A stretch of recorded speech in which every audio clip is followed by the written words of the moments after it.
एक बार फिर से आप सभी का सीटेट विथ जी टीचर में ये स्वागत है। पिछले इंग्लिश क्लास में हम लोगों ने ये नरेशन के बारे में पढ़ा था, तो आज वहीं से मैं ये कैरी फॉरवर्ड में ये करना चाहूँगा। तो जैसा कि आप सभी को ये पता होगा, हम लोगों ने ये पिछले क्लास में नरेशन के बारे में ये जाना था। तो ये पिछले क्लास में ये पूरा क्लास तो नहीं हो पाया था, कुछ उसके उसका हम लोगों ने ये बेसिक रूल्स को ये डिस्कस किया था। तो जहाँ तक हम लोगों ने ये किया था, बस वो उसके आगे हम लोग ये करेंगे और वो उसको सीखने की कोशिश करेंगे। तो ये पिछले दिन मैंने ये एक सेंटेंस लिखा था, वो एक असर्टिव सेंटेंस था। उसको कैसे ये चेंज किया जाता है, इसके बारे में हम लोगों ने ये बात किया था। तो फिर से दोबारा से मैं ये एक सेंटेंस लिखता हूँ और उसको मैं ये चेंज करने की कोशिश करूँगा, और जहाँ तक ये होगा मैं आपको ये बताने की कोशिश करूँगा कि ये क्या क्या ये तरीका है वो उसको ये चेंज करने का। You did not read a book. Okay, तो यहाँ पे फिर से मैंने ये एक एग्जांपल दे दिया है। जैसा कि आप सभी को पता होगा, ये सेंटेंस मैंने डायरेक्ट स्पीच में मैंने लिखा है। अब मैं इसको ये चेंज करूँगा, लगभग आधा ये कैसे ये चेंज किया जाएगा थोड़ा बहुत हम लोगों ने ये डिस्कस कर लिया था, लेकिन फिर से मैं उसको ये मैं हाईलाइट करने की कोशिश करूँगा। तो इसको ये चेंज कैसे करना है, जैसा कि हम लोगों ने ये पिछले क्लास में सीखा था, ये इस ही को ये रिपोर्टर का नाम दिया गया है। तो ही रिपोर्टर जो कुछ भी ये रहेगा एज इट इज़ अपने लोगों को ये लिख देना है। ही मैंने लिख दिया। अब ये इस सेड के जगह पे ये टोल्ड लिखा जाना है। इन सारे चीज़ों के बारे में मैंने ये डिस्कस कर दिया था। टोल्ड, ये इस टोल्ड के बाद ये टू नहीं आना है ऑब्वियसली, क्योंकि ये एक ये ट्रांजिटिव वर्ब है। फिर अब ये इन्वर्टेड कॉमा के बाहर का मीन्स ये रिपोर्टिंग स्पीच का ये काम हो चुका है। अब अपने लोगों को काम करना है ये रिपोर्टेड स्पीच का। तो अभी ये इन्वर्टेड कॉमा के बाहर कैसे क्या कुछ वो चेंजेस वो लाना है, वो सब कुछ अपने लोगों ने ये सीख लिया है। अब इसके बाद का ये क्या ये प्रोसेस है, अब अपना लोग वो जानने की कोशिश करेंगे। तो अब यहाँ पे लिखना है हम लोगों को ये दैट लिखना है। अब वो आगे बढ़ने से पहले हम लोगों को जानने की ज़रूरत है कि यहाँ पे ये दैट आएगा क्यों और किस तरीके के सेंटेंस में ये दैट आएगा। चूंकि अपने लोग ये रिपोर्टेड स्पीच अभी ये असर्टिव सेंटेंस में लिखा हुआ है। इस रिपोर्टेड स्पीच में अलग अलग तरीके के सेंटेंसेस आपको वो देखने को मिलेंगे, like assertive sentence, interrogative sentence, imperative sentence, optative, अलग अलग तरीके का वो सेंटेंस आपको ये देखने को मिलेगा। तो अभी चूंकि फिलहाल ये असर्टिव सेंटेंस में ये रिपोर्टेड स्पीच लिखा हुआ है, तो वहां पे ये आएगा दैट। ये दैट आएगा क्यों, that is the biggest question. तो अब ये दैट आएगा चूंकि हम लोग ये लिटरली ये कर क्या रहे हैं। I have already told you that the sentence contains two clauses. This is the ये inverted comma के बाहर जो है ये वाला फर्स्ट क्लाउज, और ये इन्वर्टेड कॉमा के अंदर वाला ये दूसरा क्लाउज। तो इनडायरेक्ट स्पीच में हम लोग कर क्या रहे हैं, ये दोनों क्लाउज को वो जोड़ने की कोशिश कर रहे हैं। और जहाँ तक आप सभी को भी ये पता होगा कि ये क्लाउज को जोड़ने के लिए हम लोग को वो चाहिए एक कंजंक्शन। तो आप ये मेरे से पूछ सकते हैं कि यहाँ पे ये दैट ही ये क्यों चाहिए, क्योंकि ये कंजंक्शन तो ये ढेर सारा है। तो इस वजह मतलब, लेकिन फिर ये यहाँ पे ये दैट ही ये क्यों चाहिए, ठीक है। दैट इस वजह से चाहिए क्योंकि ये इस दैट को ये रखा गया है एक सब ऑर्डिनेटिंग कंजंक्शन की ये कैटेगरी में, ठीक है। तो इस वजह से यहाँ पे ये चाहिए ये दैट, ठीक है। सब ऑर्डिनेटिंग कंजंक्शन मतलब जो दो ऐसे क्लाउजेस को जोड़ता है जो एक डिपेंडेंट हो और एक इंडिपेंडेंट हो। तो ये ऐसा कुछ ये क्लाउजेस को दो ऐसे ये क्लाउजेस को वो जोड़ रहा है, तो इस वजह से यहाँ पे ये चाहिए दैट। जहाँ तक मुझे उम्मीद है कि आप लोग समझ गए होंगे कि ये यहाँ पे ये दैट क्यों ये यूज़ किया गया है। अब हम लोग ये आगे देखने की कोशिश करेंगे। तो अब सबसे पहले अपने लोगों को देखना है कि ये इसके सब्जेक्ट को वो देखने की ज़रूरत है। रिपोर्टेड स्पीच के सब्जेक्ट को देखने की ज़रूरत है। रिपोर्टेड स्पीच का वो सब्जेक्ट यू, हम लोग ये इससे पहले वाले क्लास में ये डिस्कस कर चुके हैं। मैंने ये बता रखा है कि ये जब अगर ये रिपोर्टेड स्पीच का वो सब्जेक्ट अगर ये सेकंड पर्सन हो, मैंने यहाँ पे ये एक ये फॉर्मूला मैंने लिखा था, मतलब इसके अकॉर्डिंग अपने लोगों को ये रिपोर्टेड स्पीच के सब्जेक्ट और ऑब्जेक्ट को चेंज करना होता है। तो अब यहाँ पे देखते हैं कि ये you second person, second this one stands for first person, S for subject, 2 for second person, O for object, 3 for third person, N for no change. तो ये टू मीन्स सेकंड पर्सन। अब अगर रिपोर्टेड स्पीच का subject अगर second person हो तो ये object के अकॉर्डिंग चेंज होना है।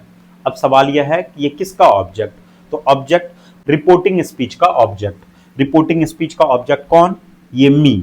तो अब क्या ये मैं, ये मी, मतलब ये जब भी कभी ये यहाँ पे ये रिपोर्टेड स्पीच का सब्जेक्ट अगर सेकंड पर्सन रहेगा तो उसको अपने लोगों को चेंज कर देना है ऑब्जेक्ट के अकॉर्डिंग। तो ऑब्जेक्ट है यहाँ पे ये मी। तो अब ये मी का सवाल यह है कि ये मी का मैं यहाँ पे ये क्या ये मी लिख दूंगा, नहीं, यहाँ पे हम सबको ये मी का मी नहीं लिखना है। तो लिखेंगे क्या, यहाँ पे हम लोगों को लिखना है आई। तो अब ये आई क्यों लिखना है, क्योंकि ये मी क्यों नहीं लिखूंगा, आई क्यों नहीं लिखूंगा, क्योंकि ये यू यहाँ पे सब्जेक्टिव केस का ये काम कर रहा है। ये एज अ सब्जेक्ट ये यूज किया गया है, ये इस सेंटेंस ये इस क्लाउज में इस क्लाउज में ये सब्जेक्ट का काम कर रहा है। तो ऑब्वियस सी बात है ये सब्जेक्टिव केस में होगा। तो अब जब ये इसका ये रिप्लेसमेंट हम लोग ये ला रहे हैं तो ये जिस भी केस में रहेगा उसी केस में इसके रिप्लेसमेंट को हम लोगों को चेंज करना है। तो इसका रिप्लेसमेंट होना था ये मी, तो ये मी यहाँ पे ऑब्जेक्ट का काम कर रहा है, ही सेड टू मी, ये मी ऑब्जेक्ट का काम कर रहा है। तो ऑब्जेक्ट का काम कर रहा है तो ऑब्वियसली ये मी जो है ये ऑब्जेक्टिव केस में लिखा हुआ है, लेकिन हम सबको चाहिए था ये इस मी को सब्जेक्टिव केस में चेंज करने के लिए। तो इस वजह से यहाँ पे ये मी को मैंने ये चेंज करके लिए लिखा है यहाँ पे आई। ठीक, अब इसके बाद ये क्या होना है, अब उसके पहले ना हम लोग ये जान जाते हैं कि ये किस टेंस में लिखा हुआ है। तो ये टेंस ये सिंपल पास्ट है, ठीक है, ये सिंपल पास्ट टेंस है और ये हम लोग जान चुके हैं। मैंने पहले ही बता रखा है कि ये सिंपल पास्ट टेंस में अगर ये रिपोर्टेड स्पीच ये लिखा हुआ हो तो उसको चेंज किया जाना है पास्ट परफेक्ट में। तो पास्ट परफेक्ट का structure subject had V3 object, तो सब्जेक्ट मैंने ये लिख दिया है। अब इसके बाद ये हैड, फिर V3 ये नोट, उसके बाद V3 ये अभी यहाँ पे ये रेड यहाँ पे ये V3 में है, इसका V3 भी सॉरी ये V1 में है, ये रेड ये V1 में है, इसको चेंज किया जाना है ये V3 में। क्यों, क्योंकि ये पास्ट परफेक्ट टेंस में ये लिखा जाना है। पास्ट परफेक्ट में हम लोग ये वर्ब का थर्ड फॉर्म ये यूज करते हैं, इस वजह से इसको ये चेंज करेंगे ये थर्ड फॉर्म में। तो ये रेड का V3 होता है रेड। जहां तक ये इसके स्पेलिंग की बात की जाए तो ये दोनों सेम रहेगा, एग्जैक्ट रहेगा, लेकिन ये प्रोनाउंसिएशन में ये चेंजेस आएंगे। इसको ये रेड पढ़ा जाएगा तो वो वर्ब के उस थर्ड फॉर्म को ये पढ़ा जाएगा रेड। तो यहाँ पे अब लिखा जाना है रेड और उसके बाद ये object a book, that's it. अब यहाँ पे मैंने ये इन्वर्टेड कॉमा नहीं ये दिया है, क्यों नहीं दिया है, क्योंकि यहाँ पे रिपोर्टेड स्पीच में उसके बाद को ये कोट किया गया था, इस वजह से यहाँ पे इस सेंटेंस के इस पार्ट को it was written in inverted comma. लेकिन इन डायरेक्ट स्पीच में मैं ये कर क्या रहा हूँ, मैं किसी तीसरे की बात को मैं अपने सामने वाले को मैं बता रहा हूँ, मैं कह रहा हूँ, ठीक है, मेरे बात को कोट नहीं किया जा रहा है। So that is why this part of the sentence has not been written in inverted comma. तो ये एक असर्टिव सेंटेंस का ये एक एग्जाम्पल हो गया कि कैसे कोई भी सेंटेंस अगर ये कोई भी रिपोर्टेड स्पीच अगर ये असर्टिव सेंटेंस में लिखा हुआ हो तो उसको कैसे ये चेंज किया जाना है, ये हम लोगों ने सीख लिया है। चलिए एक एग्जाम्पल मैं और ये बता देता हूं, एक मैं और आपको ये दिखा दूं कि कैसे ये चेंज किया ये जाएगा। तो I said to me he has not played cricket। ठीक, फिर से दोबारा से मैंने ये एक सेंटेंस लिखा है, I said to me he has not played cricket। तो अब फिर से, और ये भी ये मतलब रिपोर्टेड स्पीच का सेंटेंस जो है, सेंटेंस का टाइप ये एक असर्टिव सेंटेंस है, ठीक है। तो फिर इसको भी हम लोग ये चेंज करने की कोशिश करेंगे और जो कुछ भी अगर ये कोई भी ये टर्म या फिर कुछ ऐसा वो चीज़ ये रूल वो बच गया होगा तो फिर हम लोग कोशिश करेंगे कि उसको जानने का, ठीक है। तो सबसे पहले ये आई ये रिपोर्टर एज इट इज़ अपने लोगों को ये लिख देना है। इस सेड के जगह पे ये लिखा जाना है ये टोल्ड, ठीक। अब उसके बाद ये डायरेक्ट मी ऑब्जेक्ट टू नहीं लिखना है। अब फिर उसके बाद ये दैट, मैं ये ऑलरेडी बता चुका हूं, ये यहाँ पे ये दैट क्यों ये यूज किया जाना है। अब उसके बाद ये ही कौन सा पर्सन, तो ये थर्ड पर्सन। थर्ड पर्सन अगर रिपोर्टेड स्पीच का सब्जेक्ट अगर ये थर्ड पर्सन हो तो फिर ये यहाँ पे ये n which stands for no change, तो मतलब ये इस ही को चेंज नहीं करना है। तो चलिए मैं यहाँ पे ये ही लिख देता हूँ। अब उसके बाद अब उसके बाद यहाँ पे ये फिर से अपने लोगों को देखना है ये टेंस कौन सा टेंस है। तो ये प्रेजेंट परफेक्ट टेंस है। प्रेजेंट परफेक्ट टेंस किस में ये चेंज करना है, तो ये चेंज करना है ये पास्ट परफेक्ट में। तो ये पास्ट परफेक्ट का स्ट्रक्चर इससे पहले भी हम लोगों ने ये सीखा था, ये पास्ट परफेक्ट का ही। तो ये उसका structure subject had V3 object, तो सब्जेक्ट हो गया। अब उसके बाद ये हैड नोट प्लेड V3 और उसके बाद ऑब्जेक्ट क्रिकेट। ठीक, ये हो गया। अब असर्टिव सेंटेंस का जहां तक मुझे ये उम्मीद है कि हम लोग अच्छे से ये सीख चुके होंगे, ठीक है। लेकिन उसके पहले मैं कुछ ये चीजें मैं आप सबसे ये शेयर ये करना चाहूंगा। अच्छा ठीक, अभी तक हम लोगों ने ये दो सेंटेंस को हम लोगों ने ये चेंज किया, ठीक है। सबसे बड़ा ये सवाल कि ये जब ये प्रेजेंट परफेक्ट टेंस में ये लिखा गया तो ये इसको मैंने चेंज किया पास्ट परफेक्ट में। इसके पहले जब मैंने ये सिंपल पास्ट में मैंने लिखा तो उसको मैंने भी ये चेंज किया ये पास्ट परफेक्ट में। तो अब बात ये है कि हम लोग किस टेंस, रिपोर्टेड स्पीच के किस टेंस को किस टेंस में ये चेंज करेंगे। और सवाल यह भी है कि क्या हमेशा हर एक केसेस में ये इसके टेंस को चेंज करना जरूरी है। तो यही इन सब चीजों के बारे में कुछ हम लोग ये जानने की कोशिश करेंगे। तो सबसे पहले मैं आप सभी को ये मैं बता दूं कि अगर ये सेड, अगर ये रिपोर्टिंग वर्ब अगर ये पास्ट में लिखा हो, ठीक है, अगर ये पास्ट में लिखा हो तो इसके रिपोर्टेड स्पीच के टेंस को चेंज करेंगे, ठीक है। अगर ये सेड के जगह पे अगर ये प्रेजेंट में, ठीक है, अगर ये रिपोर्टिंग वर्ब अगर ये प्रेजेंट टेंस में या फिर फ्यूचर टेंस में लिखा हुआ होता तो फिर हम लोगों को ये रिपोर्टेड स्पीच के ये टेंस को चेंज करने की कोई जरूरत नहीं है। चेंज करेंगे तो सिर्फ सब्जेक्ट और ऑब्जेक्ट को। जहां तक ये इसके टेंस की बात की जाए तो फिर ये इसके टेंस को चेंज हम लोगों को करने की जरूरत नहीं है, ठीक है। ये पहला केस हो गया, हम लोगों ने ये जान लिया कि ये इसको किस केस में हम लोग ये इसके टेंस को चेंज करेंगे। मैं एक बार फिर से ये मैं बता दूं कि अगर ये सेड ये रिपोर्टिंग वर्ब अगर ये पास्ट टेंस में लिखा हो तो फिर ये रिपोर्टेड स्पीच का के टेंस को चेंज करना है। अगर ये पास्ट टेंस में ना लिखा हो के ये अगर प्रेजेंट टेंस में या फिर फ्यूचर टेंस में लिखा हुआ हो तो फिर इसके टेंस को ये चेंज करने की जरूरत नहीं है। अगर कुछ भी ये चेंज करने की जरूरत है तो वो है सब्जेक्ट और ऑब्जेक्ट, और हम सबको ये कुछ भी ये इसके टेंस को चेंज करने की जरूरत नहीं है। एक बात और, अगर ये पास्ट टेंस में लिखा हुआ हो फिर भी किसी केसेस में इसके टेंस को चेंज नहीं किया जाएगा। तो वो कौन सा ये केस है, जब ये रिपोर्टेड स्पीच में कुछ भी ये यूनिवर्सल ट्रूथ वो लिखा हुआ हो। तो उस केस में हम लोग यहाँ पे ये रिपोर्टिंग वर्ब पास्ट टेंस में होने के बावजूद भी ये इस रिपोर्टेड स्पीच के टेंस को चेंज नहीं करेंगे, ठीक है। ये हम लोगों ने जान लिया। अब हम लोग ये जानने की कोशिश करेंगे कि ये कौन सा टेंस, रिपोर्टेड स्पीच का कौन सा टेंस किस टेंस में ये चेंज होगा। तो चलिए हम लोग ये जानने की कोशिश करते हैं। अब जहां तक ये इस क्लाउज की ये इस रिपोर्टेड स्पीच की बात की जाए तो ये प्रेजेंट टेंस में लिखा हुआ है, प्रेजेंट का प्रेजेंट परफेक्ट में लिखा हुआ है। तो चलिए हम लोग सबसे पहले ये जानने की कोशिश करते हैं कि अगर कोई भी ये रिपोर्टेड स्पीच ये प्रेजेंट टेंस में लिखा हुआ हो तो ये इनडायरेक्ट स्पीच में किस टेंस में ये चेंज कर दिया जाएगा। तो मैं आप सभी को ये मैं बता दूं कि अगर कोई रिपोर्टेड स्पीच अगर किसी भी प्रेजेंट टेंस में लिखा हुआ हो, प्रेजेंट टेंस का ये 4 फेज, अगर किसी भी ये प्रेजेंट टेंस के किसी भी ये फेज में लिखा हुआ हो तो हम लोगों को बस ये पास्ट में चले जाना है, फेज सेम रहेगा। जैसे सिंपल प्रेजेंट में अगर रिपोर्टेड स्पीच अगर सिंपल प्रेजेंट में लिखा हुआ हो तो उसको चेंज कर देना है सिंपल पास्ट में। प्रेजेंट कंटिन्यूअस में लिखा हुआ हो तो पास्ट कंटिन्यूअस में, प्रेजेंट परफेक्ट में लिखा हुआ हो तो पास्ट कंटिन्यूअस में, और अगर प्रेजेंट परफेक्ट कंटिन्यूअस में अगर ये रिपोर्टेड स्पीच ये लिखा हुआ हो तो उसको इनडायरेक्ट स्पीच में पास्ट परफेक्ट कंटिन्यूअस में ये चेंज कर देना है।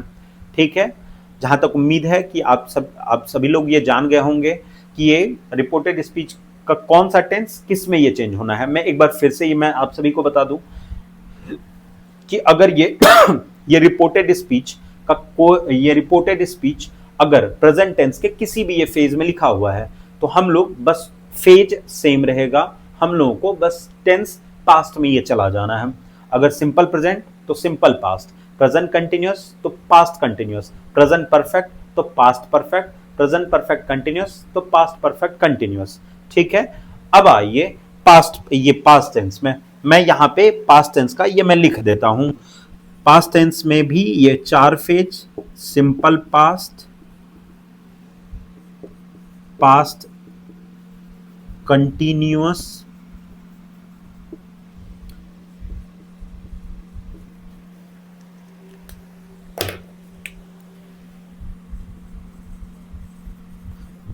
Past perfect,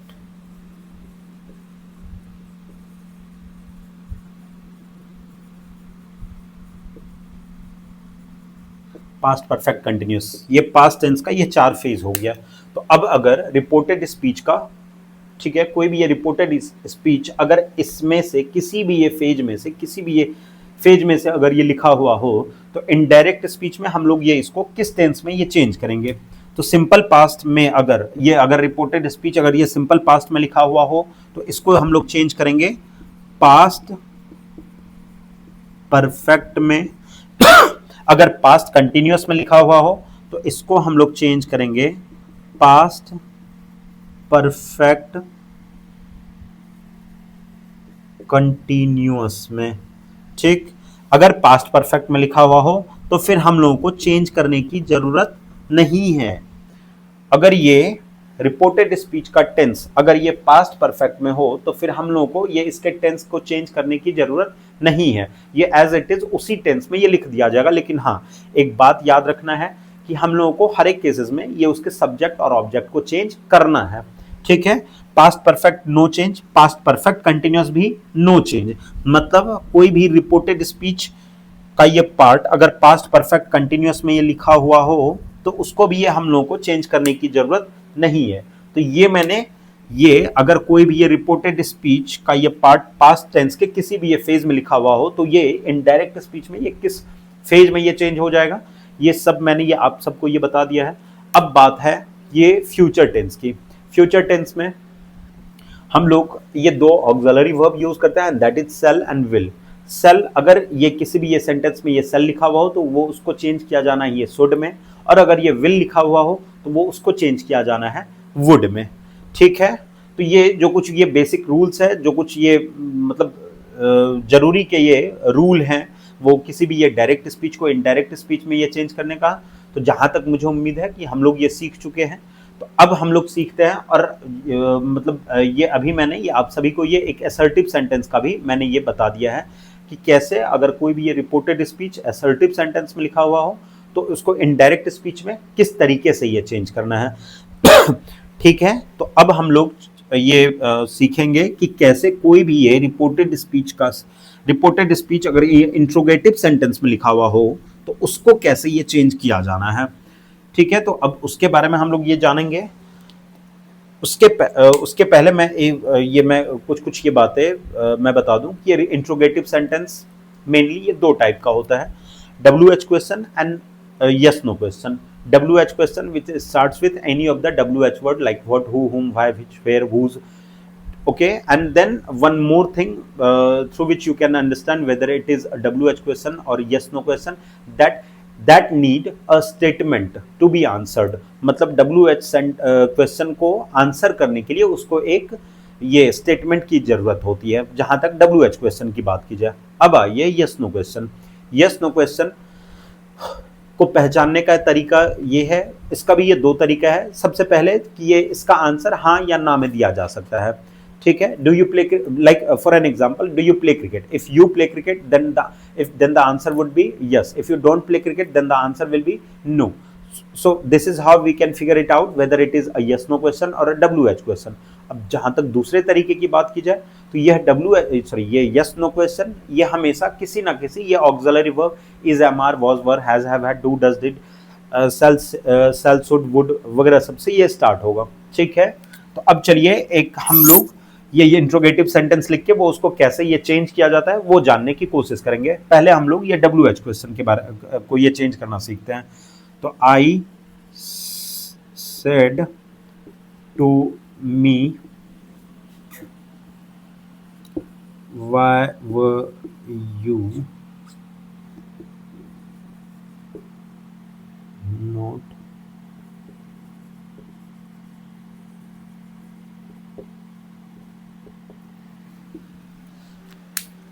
I said, oh,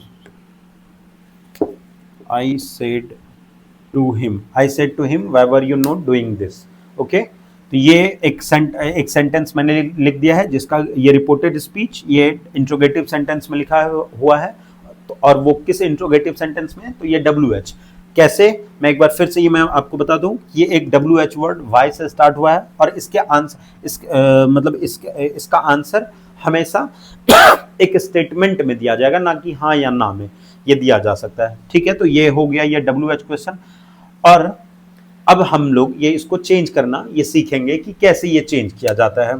तो सबसे पहले ये ठीक वो असर्टिव सेंटेंस के तरह ही जो हम लोगों ने ये इससे पहले सीखा था, ये एज इट इज हम लोग को ये कॉपी कर देना है ये रिपोर्टर को, जो कुछ भी यहाँ पे लिखा हुआ आई की जगह आई। ठीक, अब ये सेड के जगह पे ये क्या लिखा जाना है? टोल्ड नहीं। यहाँ इस सेड के जगह पे टोल्ड नहीं लिखा जाएगा। क्यों नहीं लिखा जाएगा? ये इस सेड के जगह पे ये क्या लिखा जाएगा? आस्क्ड लिखा जाएगा। ठीक है, अब मैं आपको बता दूं कि ये सेड के जगह पे टोल्ड नहीं लिखा जाएगा। क्यों नहीं लिखा जाएगा? क्योंकि इस बार यहाँ पे ये क्या हुआ है, रिपोर्टेड स्पीच के थ्रू वो उन्होंने मुझसे कुछ ये पूछा। ठीक है, तो अब यहाँ पे मैं आप सभी को मैं बता दूं कि ये इस सेड के जगह पे ये यहाँ पे क्या लिखा जाना है, ये टोटली डिपेंड करता है रिपोर्टेड स्पीच के कॉन्टेक्स्ट पे। यहाँ पे जिस भी तरीके का ये वो कॉन्टेक्स्ट रहेगा, जिस भी तरीके का वो सेंटेंस लिखा हुआ रहेगा, उसके अकॉर्डिंग हम लोगों को इस सेड को रिप्लेस करना है। इससे पहले एक असर्टिव सेंटेंस था, स्टेटमेंट था, तो इस वजह से यहाँ पे हम लोगों ने ये सेड के जगह पे ये टोल्ड लिखा था। लेकिन अब की बार यहाँ पे ये रिपोर्टेड स्पीच में ये इंट्रोगेटिव सेंटेंस लिखा हुआ है, इस वजह से यहाँ पे सेड के जगह पे ये आस्क्ड लिखा जाएगा। ठीक, अब चूंकि यह आस्क्ड भी एक ये ट्रांजिटिव वर्ब है, इस वजह से अपने लोगों को ये टू यूज करने की जरूरत नहीं है, सीधा हम लोग लिखेंगे ये हिम। ठीक, अब यहाँ पे ये हो गया। अब इसके बाद हम लोगों को फिर से वही चाहिए ये कनेक्टर, जो कि इससे पहले हम लोगों ने यूज किया था दैट का। ठीक है, दैट इससे पहले ये वो चूंकि ये असर्टिव सेंटेंस था तो इस वजह से हम लोगों ने यहाँ पे ये दैट का यूज किया था। लेकिन इस बार यहाँ पे ये इंट्रोगेटिव सेंटेंस है तो इस बार ये दैट नहीं लिखा जाएगा। अगर दैट नहीं लिखा जाएगा तो सवाल यह है कि ये क्या लिखा जाएगा। तो यहाँ पे इन दोनों को जोड़ने के लिए ठीक वही WH वर्ड लिखा जाएगा जिस WH वर्ड से इस रिपोर्टेड स्पीच में ये क्वेश्चन क्रिएट किया गया है। तो इस रिपोर्टेड स्पीच में किस WH वर्ड से ये स्टेटमेंट ये क्वेश्चन ये क्रिएट किया गया है? इस वाई से। ठीक है, तो ये यहाँ पे जो कुछ भी ये लिखा हुआ है, जो कुछ भी ये WH वर्ड लिखा हुआ है, वही हम लोगों को यहाँ पे ये लिख देना है। यहाँ पे ये मैंने वही ये लिख दिया, वाई है तो वाई मैंने ये लिख दिया। ठीक, अब उसके बाद ये क्या है, ये why were you not doing this. तो ये सेंटेंस किस तरीके का सेंटेंस है? ये इंट्रोगेटिव सेंटेंस है। इंट्रोगेटिव सेंटेंस में जहां तक आप सभी को पता होगा कि ये इंट्रोगेटिव सेंटेंस में ये वर्ड का सीक्वेंस, ये इंट्रोगेटिव सेंटेंस में ये इन्वर्जन का ये रूल फॉलो किया जाता है। मतलब वर्ड का सीक्वेंस नॉर्मली थोड़ा बहुत वो ये चेंज हो जाता है। चेंज कैसे होता है? इंट्रोगेटिव सेंटेंस में पहले हम ये असर्टिव सेंटेंस में पहले सब्जेक्ट फिर वर्ब फिर ऑब्जेक्ट, लेकिन इंट्रोगेटिव सेंटेंस में हम लोग ये क्या करते हैं, पहले वर्ब तब सब्जेक्ट तब ऑब्जेक्ट। तो इस वजह से यहाँ पे ये पहले ये वर्ब आया है तब सब्जेक्ट आया है तब ये ऑब्जेक्ट आया है। ठीक है, लेकिन अब इस इनडायरेक्ट स्पीच में अपने लोगों को क्या करना है, इस ये इंट्रोगेटिव सेंटेंस में जिस भी ये वर्ड के सीक्वेंस को ये फॉलो किया गया है, इसको इस सीक्वेंस में फॉलो ना करके हम लोगों को एक असर्टिव सेंटेंस के स्ट्रक्चर को, एक वर्ड के सीक्वेंस को फॉलो करना है। असर्टिव सेंटेंस या फिर स्टेटमेंट ये कहिए, वो उसके सीक्वेंस को ये फॉलो करना है। अब आप ये पूछ सकते हैं क्यों ऐसा, ये क्यों किया जाएगा, तो मैं आपको बताता हूं। अभी जब मैं ये डायरेक्ट स्पीच में मैंने ये लिखा, तो उस समय ये क्या हुआ कि मैंने वो उसके बात को उन्होंने मुझसे जो कुछ भी कहा नहीं, उन्होंने मुझसे पूछा, ठीक है, उन्होंने मुझसे पूछा, ठीक है, तो मतलब मैंने उसके बात को कोट किया, ठीक, तो उसके बात को मैंने कोट किया। कोट करना मतलब एज इट इज, एग्जैक्टली उन्होंने मुझे जो कुछ भी कहा, ठीक उसी तरीके से मैंने यहां पे लिखा। So that is why this part of the sentence has been written in interrogative sentence। लेकिन अब मैं क्या कर रहा हूं, इनडायरेक्ट स्पीच में मैं अब ये क्या कर रहा हूं, मैं उसके बोले गए वर्ड्स को मैं आपको बता रहा हूं। बताना मीन्स किसी को कुछ ये बताने के लिए हम लोग को एक स्टेटमेंट की जरूरत होती है। तो अब मैं ये इनडायरेक्ट स्पीच में मैं आपको ये बता रहा हूं, तो बताने के लिए हम लोग को एक असर्टिव सेंटेंस का स्ट्रक्चर को ये फॉलो करना होगा। इस वजह से अब इस y के बाद, ठीक है, अब इस y के बाद ये हम लोगों को ये क्या करना है, हम लोगों को यूज करना है सब्जेक्ट का, ठीक है। अब ये फॉलो करेगा एक असर्टिव सेंटेंस का ये के स्ट्रक्चर को ये फॉलो करेगा, उसके वर्ड सीक्वेंस को ये फॉलो करेगा। तो अब ये WH वर्ड हो गया। अब इसके बाद चाहिए सब्जेक्ट। तो इसमें सबसे पहले हम लोग वो सब्जेक्ट को ढूंढने की कोशिश करेंगे। तो सब्जेक्ट है यू। यू कौन सा person, second person. Second person किसके अकॉर्डिंग, सेकंड पर्सन ऑब्जेक्ट के अकॉर्डिंग। ऑब्जेक्ट कौन, हिम। तो हिम का हिम लिखना है, नहीं, हिम का लिखना है ही। मैंने पहले ही ये बता रखा है कि हिम का ही क्यों आएगा, क्योंकि ये यू एक सब्जेक्टिव केस में ये यूज किया गया है और इसको हम लोग ये रिप्लेस कर रहे हैं। जिस किसी को भी ये लाएंगे इस यू के जगह पे, वो होना चाहिए सब्जेक्टिव केस में, ठीक है। तो इस वजह से यहाँ पे ये हिम को चेंज करना है अपने लोगों को ही में, ठीक है, ये हो गया। अब उसके बाद अपने लोगों को देखना है कि ये किस टेंस में लिखा हुआ है। तो why were you not doing this. तो अब ये क्या है, ये लिखा हुआ है पास्ट कंटिन्यूअस में, ठीक है। तो पास्ट कंटिन्यूअस में लिखा जाना है, ये चेंज हो जाएगा। अभी मैंने आप सभी को बताया था ये चेंज हो जाएगा पास्ट परफेक्ट कंटिन्यूअस में। तो पास्ट परफेक्ट कंटिन्यूअस का structure subject had been V4 object.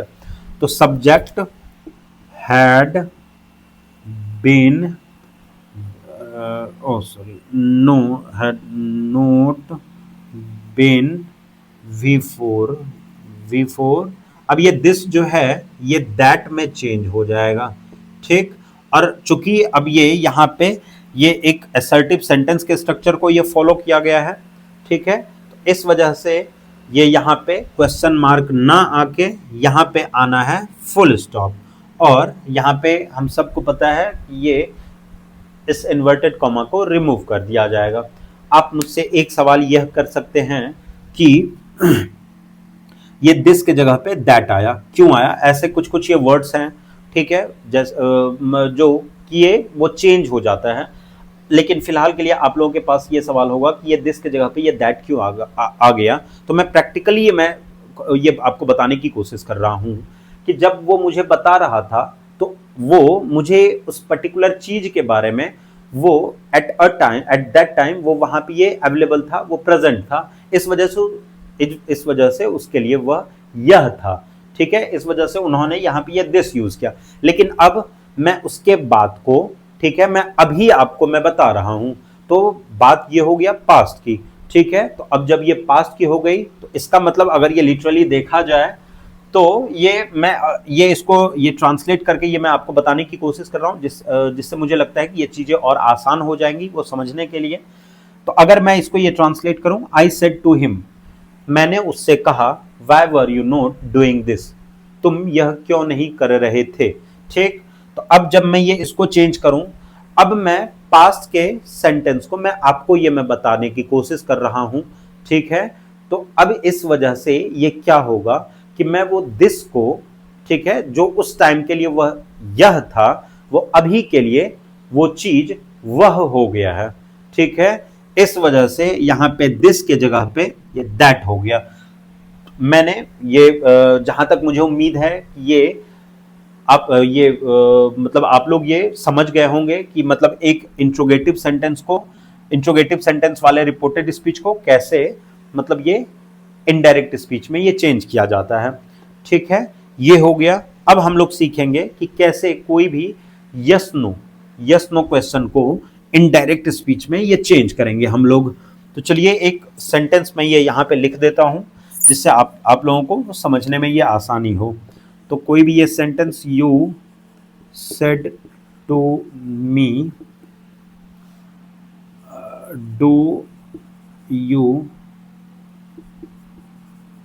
Play cricket, ठीक। यहां पे मैंने सेंटेंस लिखा, you said to me do you play cricket, ठीक है। अब इसको अपने लोगों को चेंज करना है। मैं एक बार फिर से बता दूं कि ये रिपोर्टेड स्पीच अभी ये इंट्रोगेटिव सेंटेंस में लिखा गया है। किस इंट्रोगेटिव सेंटेंस में? तो ये यस नो क्यों? एक तो ये हेल्पिंग वर्ब से स्टार्ट हुआ है और दूसरा तरीका ये जानने का ये इसका सेंटेंस, इसका आंसर हाँ या ना में दिया जा सकता है। इस वजह से ये इस रिपोर्टेड सेंटेंस, ये रिपोर्टेड स्पीच को बोला जाएगा, ये यस नो में लिखा हुआ है, ठीक है। तो अब हम लोग ये इसको चेंज करने के लिए ये सीखते हैं। सबसे पहले ये यू, ठीक है, यू का यू मैंने लिख दिया। अब ये सेड के जगह पे ये क्या लिखा जाना है? इससे पहले मैंने आप सभी को बताया था कि ये सेड को रिप्लेस करना है, ठीक है। ये डिपेंड करता है, that totally depends upon the context of this part of the sentence, ठीक है। ये जिस भी तरीके का वो सेंटेंस यहाँ पे ये लिखा हुआ रहेगा उसी के अकॉर्डिंग इस सेड को यहाँ पे हम लोग ये रिप्लेस करेंगे। क्योंकि यहाँ पे ये क्वेश्चन पूछा जा रहा है तो इस वजह से यहाँ पे ये आस्क्ड लिखेंगे, ठीक। यहाँ पे मैंने ये आस्क्ड लिख दिया, यू आस्क्ड मी, ठीक। अब इससे पहले जब हम लोगों को जब हम लोग यहाँ पे ये WH क्वेश्चन को ये चेंज करना वो सीख रहे थे, तो उस केस में मैंने वहाँ पे वो वही एग्जैक्टली वही WH वर्ड मैंने एज अ कनेक्टर मैंने ये लिखा था, ठीक है। लेकिन अब की बार यहाँ पे भी हम सबको ये चाहिए कंजंक्शन, चूंकि actually we are joining two clauses together, so that is why we need a conjunction necessarily. So the question is that what will be that conjunction which will be used here, जो ये यहाँ पे ये use किया जाएगा। तो वो conjunction ये रहेगा इफ या वेदर, ठीक। अब यहाँ पे क्या है कि यहाँ पे ये हम लोग ये इफ या वेदर कुछ भी ये लिख सकते हैं, ठीक है। तो इफ या वेदर मैं ये कुछ भी लिखूं। अब सवाल यह है कि मैं ये इफ लिखूं या वेदर लिखूं। अब चूंकि ये इफ छोटा, ये थोड़ा बहुत इजी ये दिख रहा है, लग रहा है, तो इस वजह से हम लोग जनरली ये इफ यूज कर सकते हैं। अब आपका सवाल यह हो सकता है कि are both of these interchangeable, क्या ये इन दोनों को ये इंटरचेंजेबली ये यूज किया जा सकता है? हाँ, यूज किया जा सकता है, but there is a subtle difference, there is a minor difference between these two.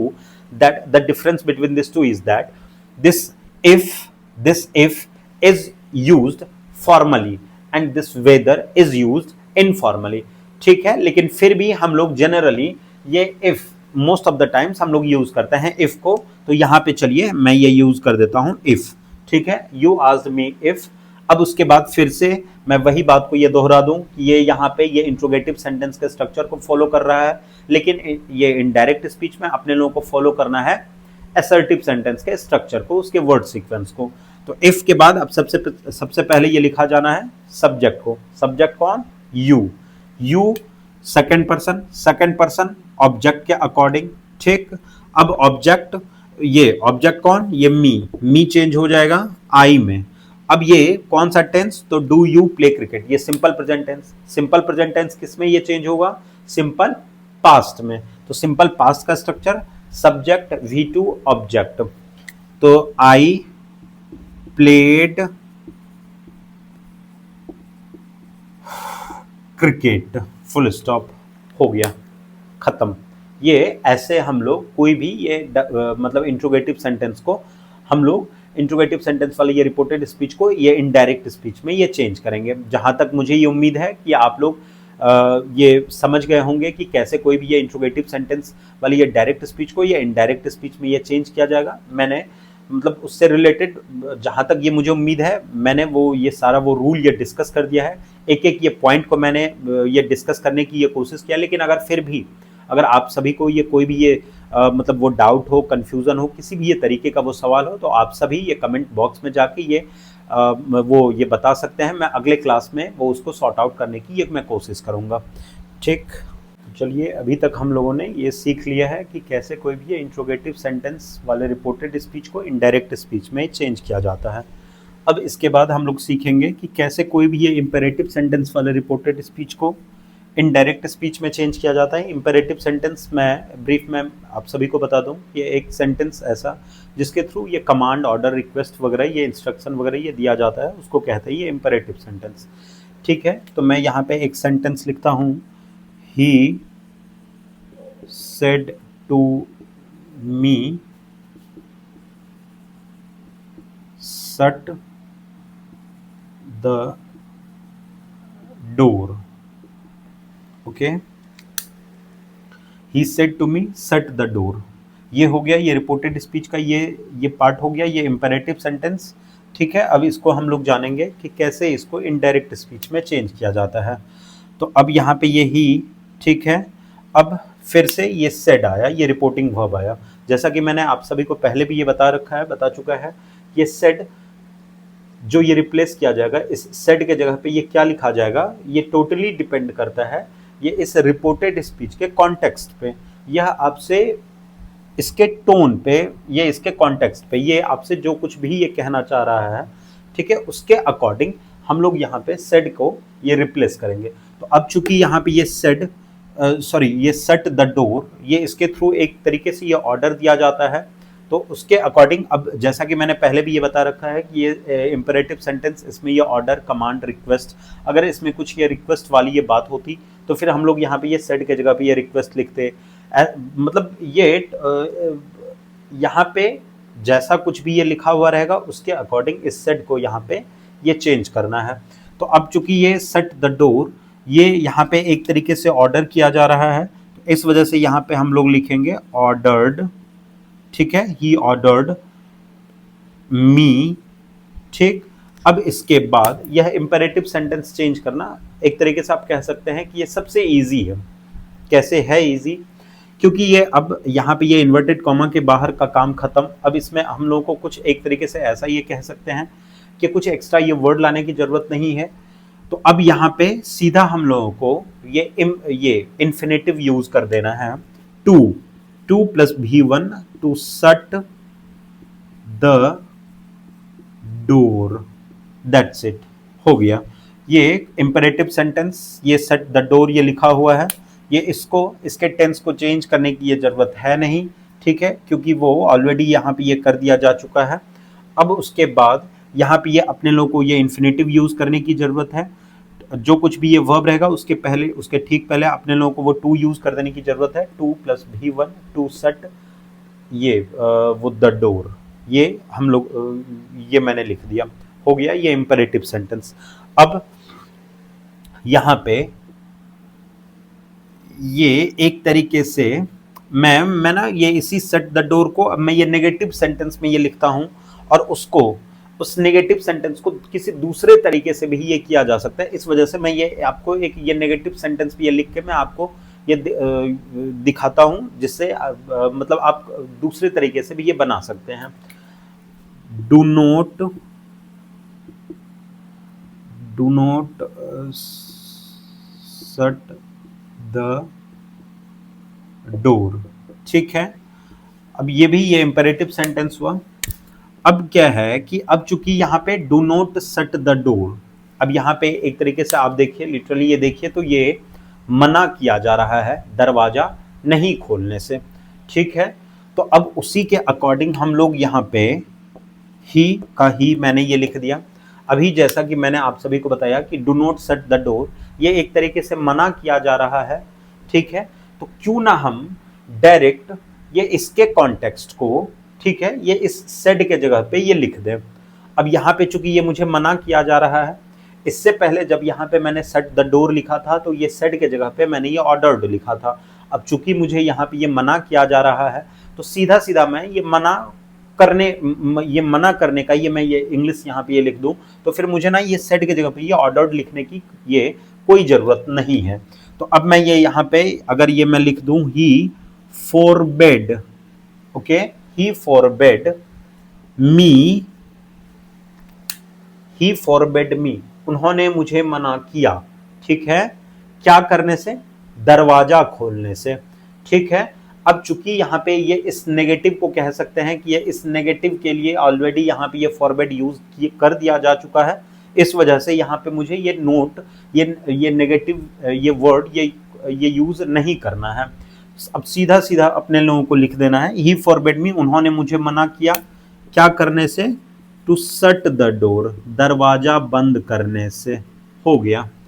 तो मतलब मैंने ये इस तरीके से मैंने ये इसलिए बताया, मैंने ये मतलब नेगेटिव सेंटेंस में मैंने ये इस वजह से ये नेगेटिव सेंटेंस में मतलब ये इस रिपोर्टेड स्पीच को ये इस वजह से मैंने लिखा चूंकि इसको दूसरे तरीके से भी ये बनाया जा सकता है, वो भी तरीका आप ये जान लें।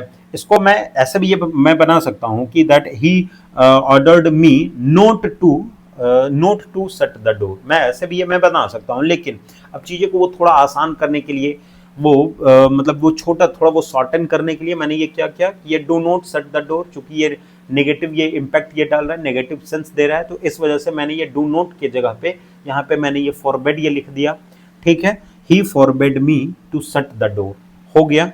अब जहां तक मुझे ये उम्मीद है कि आप सभी ये इंपेरेटिव सेंटेंस के बारे में भी ये जान गए होंगे कि ये कैसे कोई भी ये रिपोर्टेड स्पीच अगर ये इंपेरेटिव सेंटेंस में लिखा हुआ है तो उसको कैसे ये चेंज किया जाता है।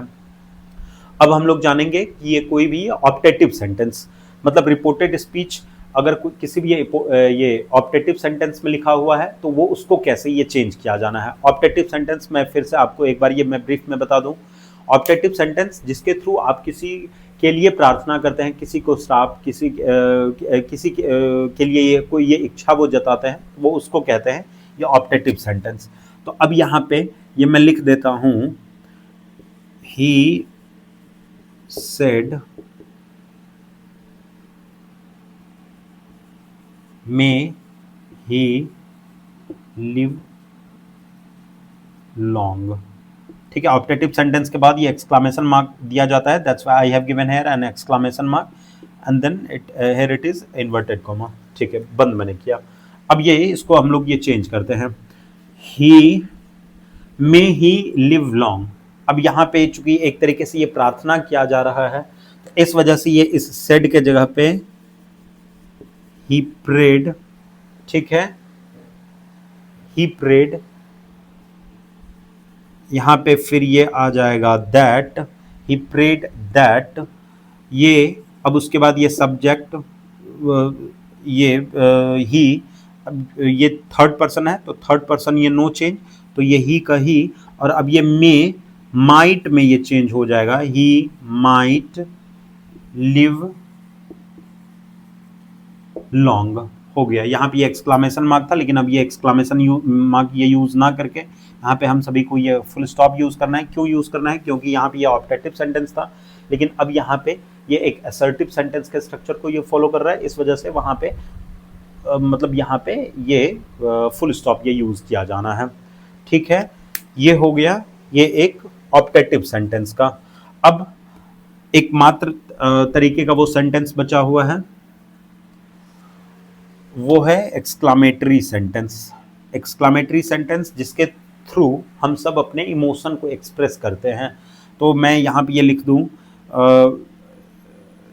She said alas my dog has died, ठीक है। अब इसको कैसे ये चेंज किया जाना है, ये एक एक्सक्लामेटरी सेंटेंस हुआ, इसके थ्रू ये फीलिंग को ये इमोशन को एक्सप्रेस किया जा रहा है, ठीक है। तो अब यहाँ पे ये सबसे पहले ये सी, ठीक है, ये सी रिपोर्टर के जगह पे मैंने ये वो ये सी लिख दिया एज इट इज। अब इसके बाद ये क्या लिखना है ये हर एक एक्सक्लामेटरी सेंटेंस में एक्सक्लेम्ड विथ, अब यहां पे सी एक्सक्लेम्ड विथ सोरो, तो अब क्या हमेशा यहां पे ये सोरो लिखना है? जी नहीं, यहां पे हमेशा सोरो नहीं लिखना है। यह फिर मैं वही बात ये कहना चाहूंगा कि ये सोरो ये लिखा जाना ये डिपेंड करता है ये रिपोर्टेड स्पीच के कॉन्टेक्स्ट पे। अब चूंकि यहाँ पे ये अपने ग्रीफ को, सोरो को ये एक्सप्रेस किया जा रहा है, इस वजह से यहाँ पे मैंने यहाँ पे ये सोरो लिखा है, ठीक है। अब उसके बाद फिर यहाँ पे ये दैट यूज किया जाना है, ठीक है। वही जो ये असर्टिव में, ऑप्टेटिव में हम लोगों ने ये यूज किया था, वही दैट यहाँ पे भी ये यूज किया जाना है, तो मैंने यहाँ पे ये लिख दिया ये दैट। अब उसके बाद ये अलास का काम हो चुका है। कैसे हो चुका है? क्योंकि ये अलास के थ्रू ये एक्सप्रेस किया जाता है अपने सोरो को, सैडनेस को, ग्रीफ को। तो इस अलास को मैंने, अलास जो कुछ भी ये एक्सप्रेस कर रहा है उसके अकॉर्डिंग मैंने यहाँ पे ये लिख दिया है, ठीक है। अब ये दैट हो गया। इसका मतलब अब यहां से माई डॉग हैज डाइड को मात्र ये मुझे चेंज करना है। तो माई डॉग, सबसे पहले ये माई मेरा मतलब फर्स्ट पर्सन, ठीक है। ये पॉजिटिव केस में है, लेकिन फिर भी अपने लोगों को ये चेंज करना है, ये फर्स्ट पर्सन में है, तो ये चेंज किया जाना है सब्जेक्ट के अकॉर्डिंग, फर्स्ट पर्सन सब्जेक्ट के अकॉर्डिंग। सब्जेक्ट कौन? सी का सी लिखेंगे नहीं, ये इस सी को चेंज करेंगे उसके पॉजिटिव केस में, जो कि होता है हर। उसके बाद डॉग। अब चूंकि यह प्रेजेंट परफेक्ट में लिखा हुआ है, तो इस वजह से इसको लिखेंगे प्रेजेंट परफेक्ट ये में लिखा हुआ है, तो ये चेंज होना है पास्ट परफेक्ट में। पास्ट परफेक्ट का structure subject had V3 object, तो ये हो गया। अब ये उसमें हेल्पिंग वर्ब ये had, her dog had died, खत्म, ठीक है। ये मैंने एक एक्सक्लामेटरी सेंटेंस को चेंज करके मैंने ये आपको दिखाया। एक्सक्लामेटरी सेंटेंस को चेंज करने का क्या क्या ये तरीका है। सी मतलब कैसा भी ये एक्सक्लामेटरी हो, यहाँ पे ये एक्सक्लेम्ड विथ ये लिख देना है, और ये सोरो यहाँ पे ये डिपेंड करता है ये इसके कॉन्टेक्स्ट पे, मतलब ये यहाँ पे ये रिपोर्टेड स्पीच में किस तरीके के फीलिंग को एक्सप्रेस किया जा रहा है उसके अकॉर्डिंग हम लोग यहाँ पे लिखेंगे, ठीक है। उसके बाद हम लोग एक असर्टिव सेंटेंस के स्ट्रक्चर को फॉलो करते हुए, उसके वर्ड सीक्वेंस को फॉलो करते हुए यहाँ पे ये हम लोग ये चेंज कर देंगे। तो अब यहाँ पे ये नरेशन का ये चैप्टर ये खत्म होता है। जहाँ तक मुझे उम्मीद है कि आप सभी लोग अच्छे से ये समझ गए होंगे कि कैसे किसी भी ये सेंटेंस को इनडायरेक्ट स्पीच में ये चेंज किया जाता है। मैंने जहाँ तक ये मैंने अपना ये भरसक प्रयास ये किया है कि आपको अच्छे तरीके से ये समझ में आए, और मैंने आसान भाषा में मैंने ये आपको समझाने की कोशिश किया है। फिर भी अगर आपको किसी भी ये तरीके का वो कन्फ्यूज़न हो, किसी भी ये तरीके का वो ये दिक्कत हो, तो आप ये कमेंट बॉक्स में ये आप मुझे बता सकते हैं। मैं अगले क्लास में आप सबको ये मतलब मैं उसको ये क्लियर करने की कोशिश करूँगा। तब तक के लिए आप सभी का ये बहुत बहुत धन्यवाद।